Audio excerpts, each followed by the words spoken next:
What's up, YouTube? A little bit of a weird start to the day. I'm downtown right now, and I just took some kid to the police station because I guess he was missing. I don't know. I didn't really ask too many questions. Not really my business. Don't really want to make it my business. But that wasn't the reason I turned the camera on today. I just wanted to kind of talk a little bit about the internet, man, and internet money more specifically. Like, internet money is such an interesting concept. One thing I like to tell people all the time that I like to make them aware of is that we live in a day and age right now where you can make copious amounts of money, more money than doctors, lawyers, ball players, and not even be a contributing member to society. You know, there's things you can do where you don't have to provide a product, a service. You don't have to sell a product. You don't have to create a product. You're not doing anything, you know? There's a million different options out there. And I just don't think that people are really aware of the extent to which things are possible nowadays with the internet and how well you can really do by yourself, even as somebody who doesn't have a lot of money to start out. Because, you know, most people, they end up in the pursuit of internet money because they are trying to take a route in which it doesn't require them to have a lot of connections or education or anything like that. And more specifically, I kind of wanted to talk about the stock market. Now, I know, like, you're probably going to be wondering, like, what does that have to do with internet money? And they're not very closely related, of course, but with the development of the internet as of late, information has become so much more accessible, and learning how to do things that, you know, wealthier people were doing back then is now so much easier. You don't have to know somebody to have an in. You know, it's much easier to form connections with people all over the world who are willing to share their information. And it's so much easier to find the answers to your questions as opposed to just hoping that somebody isn't going to gatekeep. And when it comes to, like, the stock stuff, you know, there's so much information out there about it that there's no reason that the average person nowadays shouldn't be investing. I always try to tell people to invest because it's almost like free money. Like, that's my favorite way to describe it, because, you know, who doesn't like money, and who doesn't like money that they don't have to work for, you know? Like, one thing that people don't want to do is work, but one thing that people do want to do is get money and get paid. And one of the best ways to build your money is to invest. It's one of those things where, you know, they say you want to make your money work for you. That's how you actually get richer. You know, you take your money and you make the money grow. You don't just hold on to it. You've got to expand it. And getting into the stock market is, like, probably the number one way to expand your money, or at least top 5, top 10, you know, whatever. It's one of the best ways you can expand your money, and it's one of the most accessible and easiest ways that you can expand your money. Nowadays, it is much easier to invest in stock. I'm going to be honest with you, I'm not 100% sure how it worked back then, and honestly, I'm not angry that I don't know how it worked back then, because I don't need to know how it worked back then, because nowadays, it's so much easier to invest. All you got to do is download an app, put a little bit of money into that app, and you decide whatever stock you want to invest into. You can put as much money as you want into there. There's no rules. And the absolute minimum is $1. Most people have $1 to spend. And that's where most people get tripped up whenever I tell them to start investing their money. You know, the first thing they want to tell me is, oh, I don't have much to start out with, or I don't have enough money. Like, I promise you, you definitely have enough money, because there isn't really much of a minimum other than $1. Everybody has $1 to spare. Therefore, everybody has enough money to start investing.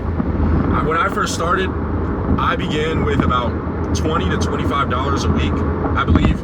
I was in high school, actually, or I wasn't in high school, I just graduated high school, and I was still trying to figure out what I wanted to do. So at the time I was working at UPS, at the UPS store, making, I think, $14 an hour. wasn't great, but because of where I decided to put my money, as opposed to just hoarding it and holding on to it in a savings account, I was actually able to grow what I had and turn it into something really, really nice. The first 6 months I was at UPS. After that, I did eventually switch to a much, much better paying job as an electrician. Great field. I would definitely highly recommend it for anybody who's interested in that stuff. Personally, I wasn't, so I ended up leaving, but paid really well. It made it much easier for me to dump even more money into my investments, and I kind of upped the investment a little bit to $50 a week instead of $25 to $20 a week, because I was able to afford to put a little bit more money aside to do that. I probably could have done a little bit more, which I probably should have, but $50 a week worked, and it worked very, very well. And when I did have the extra money lying around, or I just felt like I wanted to put extra money into something that I had a lot of faith in, I would make an extra deposit with a large lump sum of anywhere between maybe $200 to $1,000 to invest in something specific that I had a lot of faith in. But I say all that to kind of say that, like, even with that small amount of money that I was investing every week, you know, which is $200 a month, it made me thousands. It made me thousands, and I didn't have to do anything except lift a finger, quite literally. You click a couple buttons, you buy your stock, put your money in what you believe in, put your money into something that obviously works, preferably things that are a little less volatile if you want to be safe about it, and you just watch it grow. Really the biggest thing is just learning to be patient and not feeling the need to check it all the time and getting scared and pulling out of something just because it's down a little bit.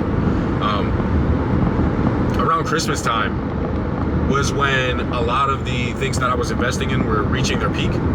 So I decided to sell a very, very large amount of my portfolio.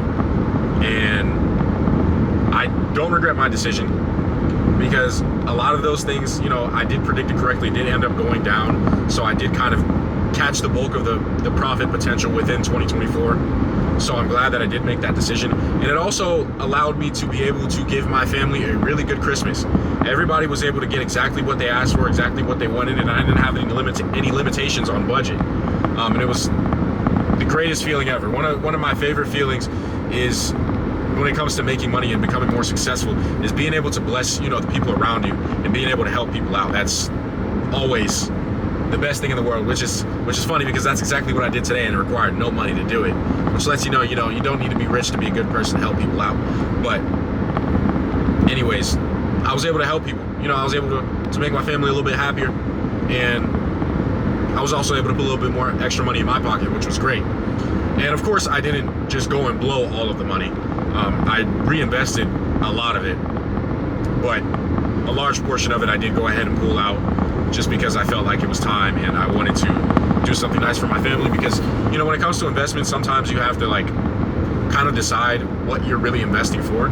Some people have their shorter term investments, like pump and dumps, or things that they feel like are going to blow up over the next couple of months or something. You know, it really just depends on your personal goals and whatever it is you're investing for. Me personally, I'm not investing for retirement. Not for the most part, at least. I do have some money that's sitting in retirement, but the majority of it is for, like, midterm savings, you know, things that I hold for some months or maybe a year or two. But for the most part, the investments I make are for short to midterm purchases, like you know, cars and computers and, you know, little toys that I like, and you know, Christmas time, birthday gifts, things like that. You know, that's what I tend to put my money into investments for, because instead of just saving it, I'm thinking, oh, why would I do that when I could just put it into something that'll grow maybe 20, 30, 40% over the next few months, so that I can have a little bit more to play around with, you know what I mean? And I think people are just, like, scared of stocks. I think that's the number one reason why most people aren't investing, because they really don't know anything about it. They don't exactly know what it is that they are investing in. They don't really even know what investing is. And, you know, people hear these horror stories of the stock market plummeting overnight. People are losing their money. People are going broke, you know. But that's so far and few in between. It's very uncommon for things like that to happen. And even when it does happen, 9.9 times out of 10, the stock is going to recover. Your entire portfolio is going to recover. It's going to be okay. And if anything, the people that actually are very knowledgeable in the field of investing know that when the stock market plummets, that is the best time to add some extra money in there, because of course you want to buy low and sell high. Everybody knows that. Most people know that, at least. That's like pretty surface level information when it comes to this investing stuff. So I mean, it's really elementary, but people who don't know anything about it, they get afraid of those things and it scares them away from doing it, when in reality they are legitimately missing out on free money. You're not working for that money is working for you. And there's plenty of companies out there that are extremely safe for you to be able to grow your money. Like, you know, you have your S&P 500, your VOO, your I believe it's SCHD, I believe it's what it's called, Charles Schwab.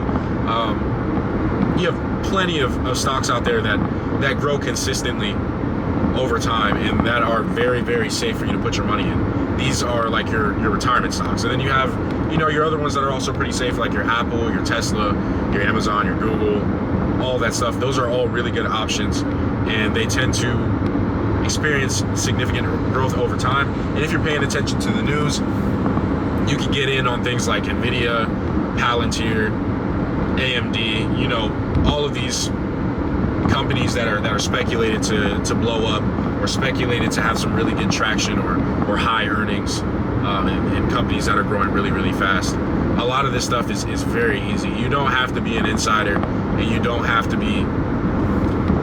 have crazy networking skills in order to be successful in the stock market. You really just have to pay attention to the news and, you know, kind of listen to other people who have some experience.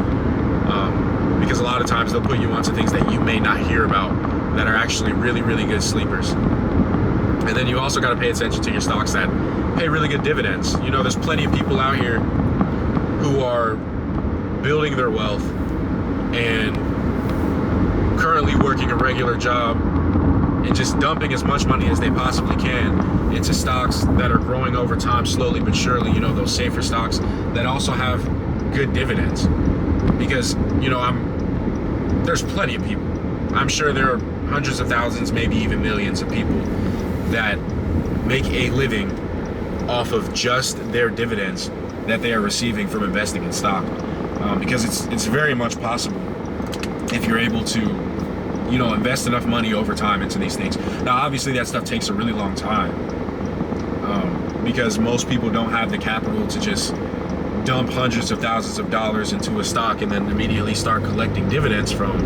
But, you know, when it comes to the stock market, majority of the time, it's a marathon. It's not a race, you know, or a marathon is a race, but, you know, it's a marathon, not a 100-meter dash. So, I mean, you've got to be willing to be patient. You've got to pace yourself.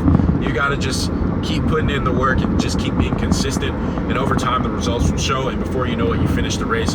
You're receiving thousands of dollars in dividends each quarter that allows you to be self-sufficient, and you're able to completely live off of that, which is a goal that a lot of people have, a goal that I definitely have, that I am, of course, nowhere near reaching. I'm 19 years old, but I would love to get to the point where I'm able to invest enough money into the stock market to where dividends are paying me out and giving me enough money to be able to live off of that completely, to where it can replace my paycheck. That's a goal that's very, very far away, but it's not impossible, you know, and it's definitely something that's worth pursuing. You know, I'd rather stay down for 20 years, 10 years, 15 years, whatever, and just put in as much money as I possibly can into the market and live below my means and not live as fast, just so I can invest a little bit more in the stock market and live the rest of my life without having to work because I replaced my paycheck, as opposed to working for 40, 50, 60 years and not investing at all, and, you know, not really getting anything out of the money that I saved. It's almost a no-brainer to anybody who really spends time critically thinking about it.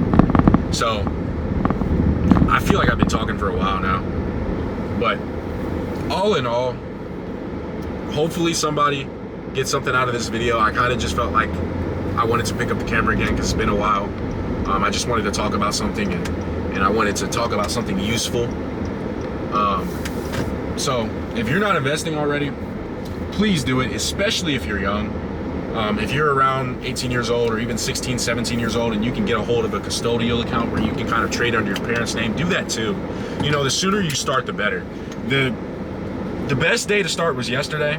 The second best day to start is today, is now. So just make sure you're doing it. You know, a lot of people are way too busy trying to build up certain amounts of money to dump in all at once. That's ridiculous. You know, the stock market is never going to stop moving. It's never going to pause and wait to move up for you. It's not waiting for you. You're going to have to play catch up, and the longer you wait, the more distance you're creating. And you don't want to do that to yourself. Just take whatever you possibly can, whatever you can possibly consistently put into the market, and just put it in there, man. Put it in there. Put it into reliable things. Play around with your money. Put a small percentage of it into more volatile things, because I've done it. It's worked. It's worth it. 9 times out of 10, if you actually do it responsibly, you're going to always gain more than you lose. Like, of course, I'd be lying if I said I never lost any money off of the stock market, but I've gained so much from it that it completely outweighs the losses, and I don't even think twice about when I lose money, because it's all a part of the process, you know? That's why you don't go all in into one thing if you can't afford it. So, yeah, invest. Save your money too, but if you want long-term gains and you actually want to eat and you actually want to build wealth, invest your money into the stock market. Please.